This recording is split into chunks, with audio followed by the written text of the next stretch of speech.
भगवद गीता का अध्याय 14 श्लोक 11 से 20 तक। सर्वद्वारेषु देहेस्मिन् प्रकाश उपजायते ज्ञान यदा तदा विद्याद्विवृद्धं सत्त्वमित्युत लोभः प्रवृत्तिरारम्भः कर्मणामश्मः स्पृहा रजस्येतानि जायन्ते विवृद्धे भरतर्षभ अप्रकाशो प्रवृत्तिश्च प्रमादो मोह एव च तमस्येतानि जायन्ते विवृद्धे कुरुनन्दन यदा सत्त्वे प्रवृद्धे तु प्रलयं याति देहभरत तदोत्मविदा लोकान्मला प्रतिपद्यते रजसी प्रलयं गत्वा कर्मसंगीषु जायते तथा प्रलीनस्तमसि मुयोनिषु जायते कर्मणः सुकृत्स्याहुः सात्विक निर्मल फलम रजसस्तु फल दुहकम ज्ञान तमसः फलम सत्त्वास् जायते ज्ञान रजसो लोभ एव च प्रमादमोह तमसो च ऊर्ध्वं गच्छन्ति सत्त्वस्था मध्ये तिष्ठन्ति राजसा जघन्य गुणवृत्तिथा अधो गच्छन्ति तामसा नान्यं गुणेभ्यः कर्तार यदा दृष्टानुपश्यति गुणेभ्यश्च परवेति मद्भावसोऽधिगच्छति गुणाने तान्तीते त्रिन्देहि देहसमुद्भवान् जन्म मृत्युजराः विमुक्तो मृत्युमश्नुते। Bhagavad Gita, chapter 14, verses from 11 to 20. When light and discernment dawn in this body, as well as in the mind and senses, then one should know that sattva is predominant. With the preponderance of rajas, Arjuna, greed, activity, undertaking of action with an interested motive, restlessness and a thirst for enjoyment make their appearance. With the growth of tamas, Arjuna, obtuseness of the mind and senses, disinclination to perform one's obligatory duties, frivolity and stupor, all these appear. When a man dies during the preponderance of sattva, he obtains the stainless ethereal worlds, heaven etc., attained by men of noble deeds.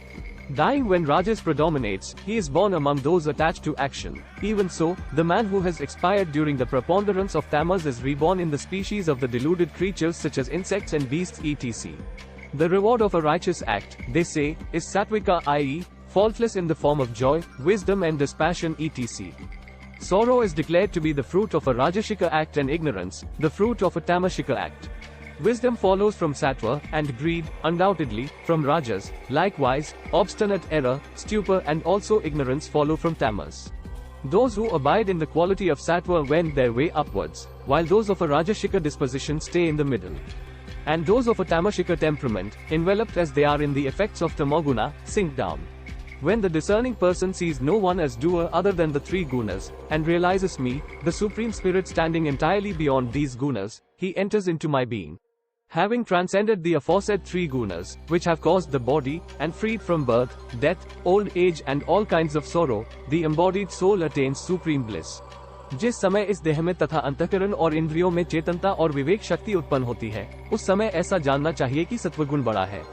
हे अर्जुन, रजोगुण के बढ़ने पर लोभ, प्रवृत्ति, स्वार्थ बुद्धि से कर्मों का सकौम भाव से आरंभ, अशांति और विषय भोगों की लालसा ये सब उत्पन्न होते हैं। हे अर्जुन, तमोगुण के बढ़ने पर अंतःकरण और इंद्रियों में अप्रकाश, कर्तव्य कर्मों में अप्रवृत्ति और प्रमाद अर्थात व्यर्थ चेष्टा और निद्रादि अंतःकरण की मोहिनी वृत्तियां ये सभी उत्पन्न होते हैं। जब यह मनुष्य सत्वगुण की वृद्धि में मृत्यु को प्राप्त होता है, तब तो उत्तम कर्म करने वालों के निर्मल दिव्य स्वर्गादि लोकों को प्राप्त होता है। रजोगुण के बढ़ने पर मृत्यु को प्राप्त होकर कर्मों की आसक्ति वाले मनुष्यों में उत्पन्न होता है, तथा तमोगुण के बढ़ने पर मरा हुआ मनुष्य कीट, पशु आदि मूल योनियों में उत्पन्न होता है। श्रेष्ठ कर्म का तो सात्विक अर्थात सुख, ज्ञान और वैराग्यादि निर्मल फल कहा है। राजस कर्म का फल दुहक एवं तामस कर्म का फल अज्ञान कहा है। सत्वगुण से ज्ञान उत्पन्न होता है और रजोगुण से निस्संदेह लोभ तथा तमोगुण से प्रमाद और मोह उत्पन्न होते हैं और अज्ञान भी होता है। सत्वगुण में स्थित पुरुष स्वर्गादि उच्च लोकों को जाते हैं, रजोगुण में स्थित राजस पुरुष मध्य में अर्थात मनुष्य लोक में ही रहते हैं और तमोगुण के कार्य रूप निद्रा, प्रमाद और आलस्यादि में स्थित तामस पुरुष अधोगति को अर्थात कीट, पशु आदि नीच योनियों को तथा नरकों को प्राप्त होते हैं। जिस समय दृष्टा तीनों गुणों के अतिरिक्त अन्य किसी को करता नहीं देखता और तीनों गुणों से अत्यंत परे सच्चिदानंद स्वरूप मुझ परमात्मा को तत्व से जानता है, उस समय वह मेरे स्वरूप को प्राप्त होता है। ये पुरुष शरीर की उत्पत्ति के कारण रूप इन तीनों गुणों को उल्लंघन करके जन्म, मृत्यु, वृद्धावस्था और सब प्रकार के दुखों से मुक्त हुआ परमानंद को प्राप्त होता है। इससे आगे के श्लोक अगले भाग में। अगर वीडियो अच्छी लगी तो कमेंट में लिखना जय श्री कृष्णा।